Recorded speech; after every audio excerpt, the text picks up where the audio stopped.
abrimos una ronda de preguntas, no muy extensa, pero algunas preguntas.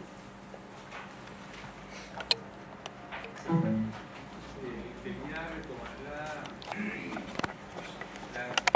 tema de la autorreferenciación de la televisión como un rasgo diferencial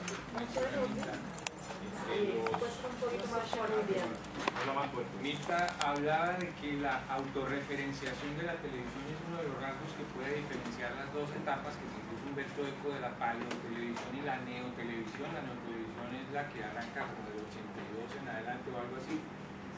Y aunque entiendo el contexto en el que ella lo dice, quisiera de todas maneras un poco matizar diciendo que tal vez la autorreferenciación de la neotelevisión es aquella que admite que los televidentes veamos cámaras, micrófonos. La paleotelevisión, en la paleotelevisión eso estaba prohibido. O sea, si bien había acontecimientos para ser televisados y se hablaba de la televisión, lo técnico casi no se hacía visible, y en cambio y además en muchos casos estaba prohibido mirar a la cámara, porque eso rompía el hechizo. Y en cambio en la neotelevisión ya se admite que se hable directamente a la cámara, se transmite desde otras ciudades, ya no desde un centro, desde el periférico, y además se admite mostrar cables, micrófonos y cámaras. Y en ese sentido la autorreferenciación es un poco más fuerte. No sé si quisiera. A ver, entiendo perfectamente como el contraargumento, pero en realidad lo que dije tiene que ver no solo con pensar el momento inaugural, sino también con el archivo que se puede llegar a ver del momento en el que se puede empezar a ver algún archivo de televisión. Es decir, hay algo complicado, y es que solo tenemos referencias de esa primera etapa a través de otras fuentes, lo que decíamos, la prensa, el cine y no la transmisión. En la prensa particularmente, pero también en los registros cinematográficos, la cuestión técnica es casi lo único que se muestra de la televisión en esta primera etapa. Es decir, es cierto lo que vos decís, que cuando se habla de la diferenciación entre paleo y neotelevisión se refiere a la exhibición del artilugio técnico en la transmisión. Pero lo que es cierto es que en esa primera etapa la cuestión técnica es el tema sobre la televisión. Y no tenemos fuentes para saber si ese artilugio técnico efectivamente estaba retirado. A partir de la década del 60, donde sí hay fuentes, aunque escasas, digo, respecto de lo que era la transmisión de televisión, en el caso de la Argentina, que es lo que conozco más, es mentira que no haya referencias técnicas, y lo que es mucho más mentira es que no haya mirada a cámara. La mirada a cámara está muy presente en la televisión de la década del 60 por dos vías. Es decir, una es, sobre todo en las ficciones de la década del 60, es muy habitual, porque son ficciones que todavía están muy cerca del artilugio teatral.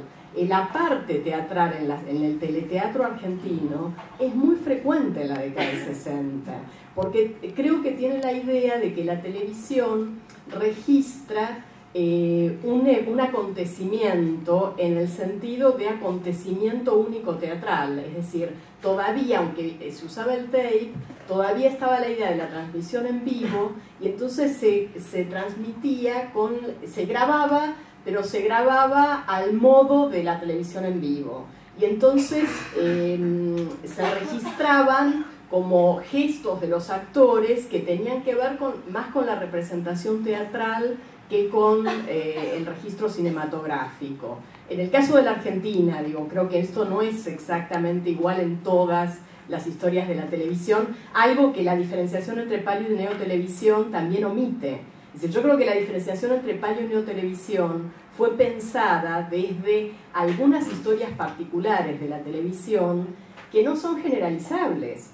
Y mi discusión en todo caso tiene que ver con eso, con que no parte de un estudio histórico, sino más bien de una hipótesis teórica que intenta adjudicar a todos los casos históricos. Y justamente creo que los casos históricos no son iguales, que hay diferencias fuertes, y que en algunos casos eso no es necesariamente aplicable, ¿no? La mirada a cámara está muy presente en la Argentina desde la década del 60. Y muchas veces también hay programas donde se exhibe el estudio, donde la cuestión de la llegada a los estudios es todo un tema. Es decir, no es muy claro que esto sea así, ¿no? Sí, yo quería hacer una referencia importante, me parece, porque el primer telenoticioso argentino en 1955 cubre la noticia en el momento del golpe de la Libertadora, y es muy fuerte la representación de la cámara y de todo el equipo de noticias, no solo en la imagen, sino que el relator dice: fuimos el primer telenoticioso que cubrió estas noticias.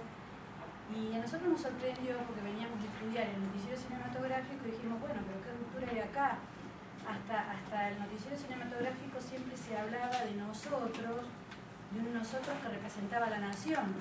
Y acá, por primera vez, estamos mirando un telenoticioso en el 55 que habla en nombre, no de la nación, sino del mismo medio.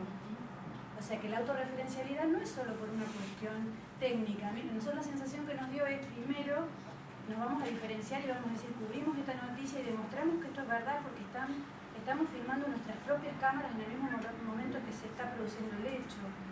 De modo que esta cuestión de la autorreferencialidad también tiene que ver con empezar, que el medio empieza a tomar un lugar distinto al que tomaba, o de algún modo como separándose o como autorreferenciándose, porque no es parte de lo mismo que ocurrió anteriormente. O sea, al cubrir un hecho político está presentándose casi como actor. Sí, yo creo que es ese el punto. Yo iba a decir eso. Me parece que se construye inicialmente como un actor. Año 55. Fíjense que esto de haber, Mirta habló de la cinta inaugural del 17 de octubre del 51, y queda un hueco ahí muy grande. La que sigue, o sea, hay muy poco en el medio. Yo no conozco ninguna otra cinta y conozco esta que es de septiembre del 55, que son los bombardeos de Plaza de Mayo y que es toda la lucha entre católicos y peronistas. Fíjense que es importante que un telenoticioso realmente comenzara de ahí una regularidad cuando lo que está fundando es un cambio de gobierno a través de presentarse como un actor que tiene mucha participación en ese cambio de gobierno, ¿no? Los medios tuvieron un papel ahí y es muy contrario al gobierno que cae. Es un comentario. Por ahí en alguno de los estudios que a lo mejor lo tienes considerado, se habla de que esa primera transmisión que hubo en México, la de las 4 tortuosas horas del informe de Miguel Alemán, debió haberse difundido hipotéticamente en algo así como 3.800 aparatos, que es lo que había en ese momento en México, ¿no? Los que arrancaron, digamos. Si hay datos también similares en los otros casos, si están considerados en tu estudio, para tu estudio, como complemento de las referencias, porque sí, cada caso puede ser interesante enriquecer eso. Sí, en cada caso hay referencias al número hipotético de televisores y a los lugares donde estaban colocados. Es decir, porque en todos los países justamente se subraya que hubo televisores en espacios públicos para exhibir este acto inaugural. Es decir, justamente parte de la construcción ceremonial significó la distribución de televisores en espacios públicos para que, incluso en Buenos Aires, donde el acto era un acto público, con hubo más asistencia de gente al acto que la que lo vio por televisión, igual se hizo una distribución de televisores por la ciudad. Y eso hay referencias en México, en Cuba y en y en Brasil la también. historia que se cuenta es que poco antes de la inauguración se dieron cuenta que no había televisores, Sí, que nadie tenía exacto. televisores, entonces Chateaubriand compró en el mercado negro 200 televisores. Essa é a história que se cuenta. Em 1951 empezaron a fabricar televisores en Brasil, una industria llamada Invicta comenzó a fabricar. Igual la cifra siempre es, en el caso de la Argentina hay varias cifras distintas que van desde 3.000 también a 10.000. Imposible, o sea, al menos no tengo ninguna fuente para saber cuántos eran exactamente. Tomar en exactamente. cuenta todas esas cifras. Pero es muy interesante, creo, como la RCA que apareció en la imagen de Brasil, creo que sería interesante pesquisar a la RCA en los Estados Unidos, porque me parece muy próximo, muy cerca la inauguración en estos países. Es probablemente una estrategia de ellos que pensaban en vender los aparelhos. No importaba si tinha quien asistía o no, estaban interesados en vender los emisores. Pero creo que Sí, además en algún caso en Cuba eran representantes de la RCA, o sea, el sí, negocio Cuba era... creo que es un caso que merece mucha atención, porque tiene una industria muy avanzada de radio. En términos de radionovela tiene una importancia muy grande.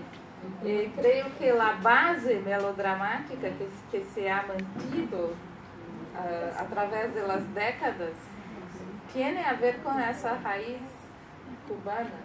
É só um comentário. Em 38, Vargas faz a primeira exposição no Brasil sobre a chegada da televisão e a RCA vem para mostrar os seus aparelhos. E essa documentação está disponível no Arquivo Nacional. Sí, É yo uma bela documentação.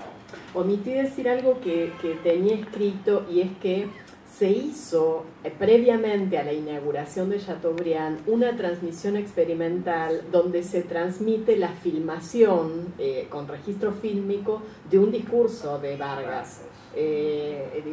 A pesar, justamente lo tenía como parte de los datos, que bueno, aún en el caso donde no era un discurso presidencial, había existido la retransmisión de un discurso de, bueno, un expresidente que además iba a hacerlo, digamos, E aí luego. é O o sea. contexto histórico, não é? Porque 50 não era de novo Vargas, então ainda não era Vargas novamente. Então é o contexto histórico que determina que seja também Chateaubriand.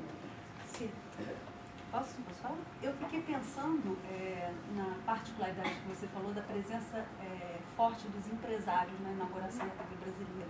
Você estava falando que talvez isso fosse pelo interesse desse empresariado em explorar esse mercado. Eu fiquei pensando que a gente tem que levar em consideração também a fragilidade do mercado, mesmo o mercado publicitário no Brasil naquele momento, e a própria forma como que o Assis Chateaubriand manipulava, através de chantagens, de corrupção, a sua relação com esse próprio empresariado. Né? Então, tem estudos que mostram que Assis Chateaubriand, antes de inaugurar a televisão, ele contratou o estudo sobre a viabilidade econômica da televisão. E todos os resultados eram que era impossível, que não era um negócio lucrativo. E ainda assim ele fez. E eu fui pensando se aquela presença dos empresários naquele evento teria muito mais a ver com a força e influência que o Assis Chateaubriand exercia e que atemorizava, né, que ele chantageava mesmo e usava de todos os artifícios do poder que esses meios de comunicação tinham, do que um verdadeiro interesse econômico dos empresários nesse novo veículo. A televisão só vai se mostrar lucrativa em termos de mercado publicitário muitos anos depois, né? Só na década de 60, no meados da década de 60. Estoy totalmente de acuerdo y agregaría que también es un dato para la comparación, porque en el caso de, digo, esto que vos decís es exactamente así, todos los estudios aparentemente daban que era inviable económicamente, En el libro de Renato Ortiz, que compara, digamos, la instalación de la TV Tupí, de la Globo, justamente habla de dos tipos de empresarios, ¿no? De los capitanes de la industria y, digamos, lo que va a hacer la Globo, como dos modos de inserción empresarial en dos momentos distintos de la historia de Brasil, ¿no? En el caso de la Argentina, y las curvas, si uno piensa con lo que decía José Vicente hoy respecto del crecimiento de televisores y de audiencia en los 50, 60, el clic es ese. En la Argentina, Yankelevich, que era un empresario que, digamos, con algunas, no igual, pero con algunas características que podrían pensarse comparables, se instala la televisión, bueno, es otro proyecto porque es el gobierno el que la instala, digamos, y él como parte, digamos, de la instalación pública, pero la televisión en Argentina no crece hasta los 60, hasta la instalación de las redes transnacionales. Es decir, hay 10 años de televisión donde prácticamente no hay crecimiento, donde no hay audiencia, incluso peor, porque solo queda reducida a la ciudad de Buenos Aires. Es decir, hablar de la televisión argentina es una locura. Es solo la ciudad de Buenos Aires, un solo canal, hasta que, digamos, recién en los 60 comienzan a aparecer los canales en el resto del país. O sea que eso me parece que también es un dato a tener en cuenta, y si uno ahondara qué es lo que ocurre, en Cuba es distinto porque, bueno, en el 59 todo esto es distinto y nada, empieza otra historia, pero en el caso de México también habría que pensar ahí las tensiones. Por ejemplo, una cuestión técnica en México es que México siempre se adjudicó la invención del sistema color, y entonces instala un sistema alternativo, se muere Camarena, que era el inventor del sistema color, pero en todas las historias de la televisión mexicana dicen que la NTSC en realidad es una copia del sistema inventado en México, lo cual probablemente sea cierto, creo que probablemente sea cierto, pero digo, forma parte de todas estas tensiones económicas y políticas con Estados Unidos, ¿no? Dejo lugar a esas dos preguntas. ¿Será que es que estamos frente a un caso bien curioso? Es que casi ningún otro medio de comunicación tuvo inauguración, ceremonia inaugural. De pronto no será hora de empezar a atar cabos y a decir Guerra Fría. En 1950, no, empezando en 1950 no hay televisión en ningún país de Latinoamérica. En 1960 hay televisión en toda Latinoamérica, contra la lógica de negocios, contra la lógica empresarial, contra la infraestructura. No había ni electricidad en algunos casos, y sin embargo se trae la televisión, se impone, se implanta. Solamente la sociedad es capaz de asimilar eso nuevo que le trajeron ahí un poco artificialmente 10, 12, 15 años después. Pero a quien habría que investigar no es a la RCA, sino que necesitamos un Wikileaks de los años 50 a ver qué era lo que estaban cocinando en Washington. Sí, bueno. Claro. No, es que precisamente en la anotación que se está haciendo quisiera resaltar algo que está pasando en la exposición, y es el tránsito de las historias comparadas a las historias conectadas de las que estábamos hablando ayer. Y creo que es algo a resaltar en el tipo de comentarios que se han hecho, donde ya no solamente se mira en qué se asimilan o no una experiencia a otra, sino cómo comenzamos a encontrar pistas de referentes comunes. Yo le conectara el caso colombiano, es heredero del caso cubano técnicamente, por un lado, pero por el otro lado la ceremonia tiene una gran analogía con la ceremonia que se realiza en Argentina. Entonces comenzamos a poder mirar ese tipo de continuidades y aprovechar, como lo que José Vicente señala ahora, como la sospecha en torno a otras categorías que entran en juego ahí, como la de propaganda, como la expansión, digamos, de unos mercados, como esas lecturas que permitirían ir aprovechando estas comparaciones como pistas para mirar esa idea de conexiones. Simplemente era para subrayar ese punto como un punto que creo que coincide con lo que Pablo estaba planteando en la mesa ahora en torno a la idea de encontrar continuidades, discontinuidades, comunas, etc., región, digamos, espacios más amplios que aquí entra claramente en juego como un espacio fértil de trabajo. Sí. Acá había una... Sí, yo no sé si hace falta un Wikileaks, quizás lo que haga falta simplemente es insertar la historia del desarrollo de la televisión en América Latina en una visión más amplia del desarrollo de la televisión en el mundo, porque la televisión no la inventamos los latinoamericanos, y por más que todas estas ceremonias sean nacionalistas, nacionales o incluso nacionalistas, y procuren ocultar el hecho de que se trata de algo que se importa, no podemos desconectar la historia de la televisión de una historia de la expansión de la televisión en general.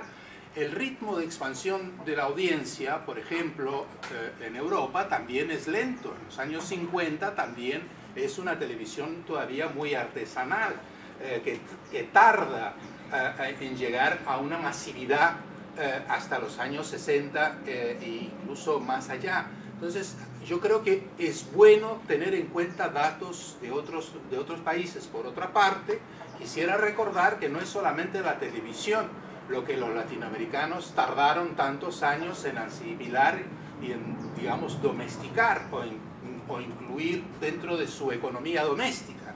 El cine es un fracaso. O sea, si vemos la introducción del cine en el siglo XIX, todos adoptamos la novedad.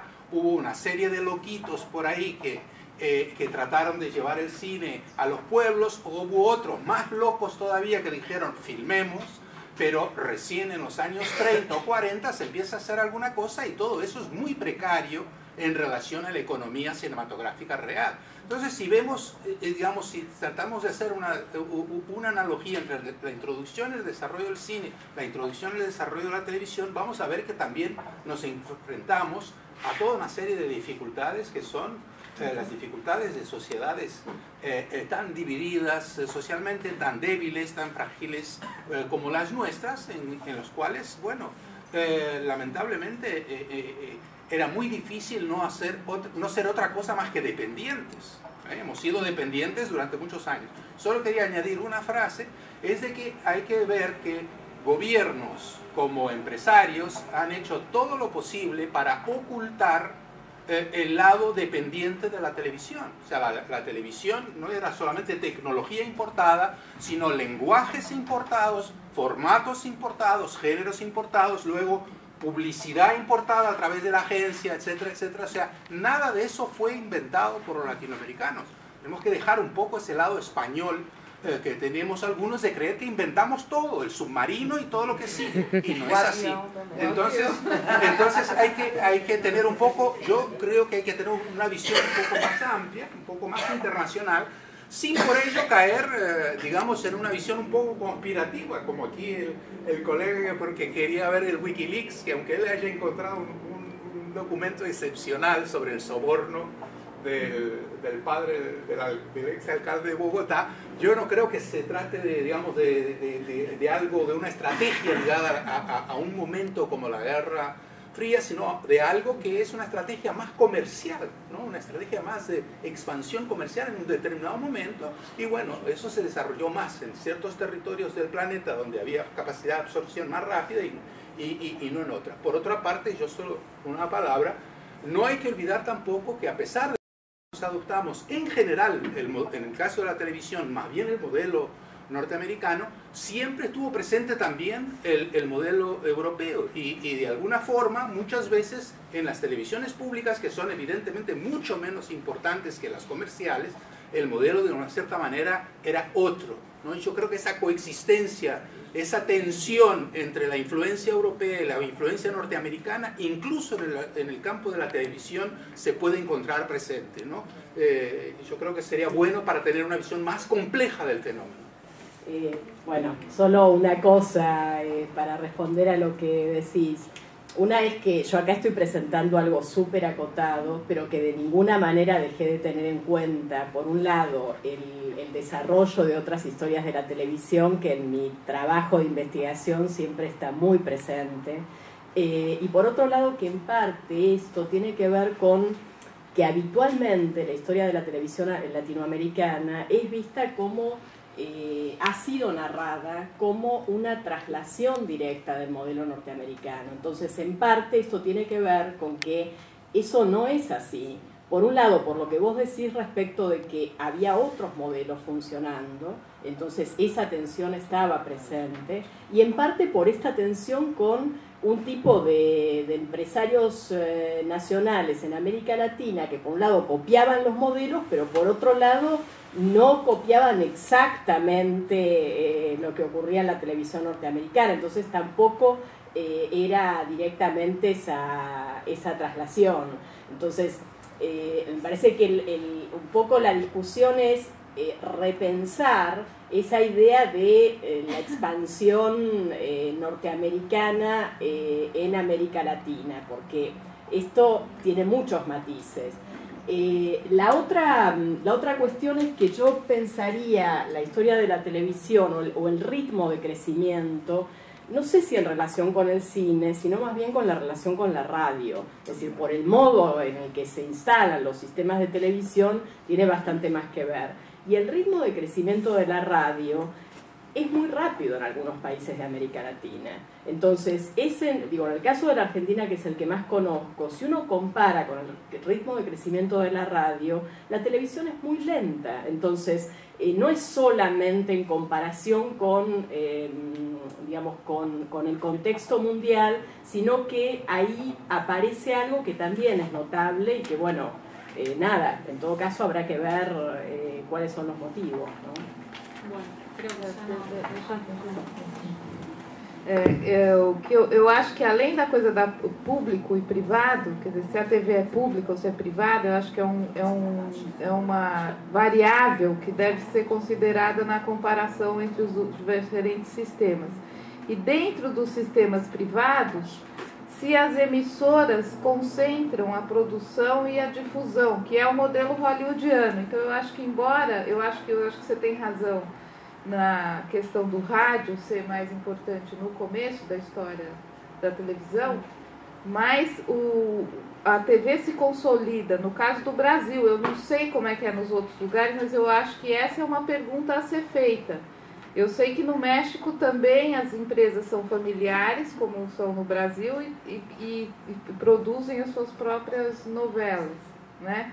Então, se essa forma de produção, que é uma forma concentrada, que a lei antitrust dos Estados Unidos, no fim dos anos 40, proibiu, né, mudou o sistema de estúdio, sobrevive no Brasil. Eu acho que é uma semelhança de estrutura de produção muito interessante da TV daqui, com um sistema que foi abandonado lá para o cinema, e que a televisão lá nunca teve.